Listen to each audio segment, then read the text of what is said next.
కాబట్టి ఏ పనికి దేవుడు నిన్ను పిలిచాడో అది ప్రార్థించే పనైనా పరిచర్య చేసే పనైనా నమ్మకంగా దాన్ని నెరవేర్చు. ఏ ఒక్క అవకాశాన్ని పోగొట్టుకోవద్దు. ఈరోజు పరిచర్య చేసే ఛాన్స్ ఉంది. కొంతమంది మొదటి కూటం అయిపోగానే నాకు ఆ పని ఉంది ఈ పని ఉందని పరిచర్య అక్కడ పడేసి ఇళ్ళకి వెళ్ళే వాళ్ళు ఉంటారు. కొంతమంది పరిచారకులే. ఎంత మైకులు! దేవుని సన్నిధిని తొలగిపోవటం లాంటిదే అది. నీ ద్వారా ఈరోజు ఒక పరిచర్యను దేవుడు ఆశించి ఎదురు చూస్తే అది తృణీకరించి నువ్వు వెళ్ళినప్పుడు నువ్వు ఏం సాధించగలుగుతావు? ఒకవేళ విధేయత చూపి దేవుడు అప్పచెప్పిన పని నమ్మకంగా నెరవేరిస్తే, దేవుడు సంతోషిస్తే, ఆ ఒక్కడు నీ పట్ల సంతోషిస్తే ఇంక నీకు ఎదురేముంటుంది?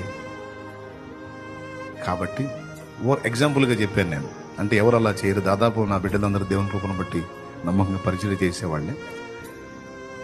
ఎగ్జాంపుల్ కోసం చెప్పాను నేను. సో మిస్ కాకూడదు. అది ఏదైనా బాత్రూమ్ దగ్గర నన్ను ఉంచాడు దేవుడు, నన్నేంది బాత్రూమ్ దగ్గర ఉంచాడు, ఈ పని ఏంది అనొద్దు. నువ్వు ఎక్కడుండి చేసావు, బలిపీఠం మీద చేసావా, బాత్రూమ్ దగ్గర చేసావా కాదు. దేవుడు నీకు ఇచ్చిన పని నమ్మకంగా చేసావు, దానికి బహుమానం, దానికి మెప్పక్కడ. డిగ్నిటీని లక్ష్య పెట్టద్దు, డాబు దర్పాలు కోరవద్దు. దేవుడిచ్చిన పని నమ్మకంగా చేయి. తప్పకుండా తగిన కాలమందు తప్పకుండా ఆయన సహాయం నీకు దొరుకుతుంది. నీ చేత ఒక లోక సంబంధమైన యజమాని పని చేయించుకుంటేనే నమ్మకంగా జీతం ఇస్తాడు. పరలోక సంబంధమైన యజమాని మన నాన్న. ఆయన కోసం మనం ఇంత పని చేస్తే మేలు చేయకుండా ఉంటాడా?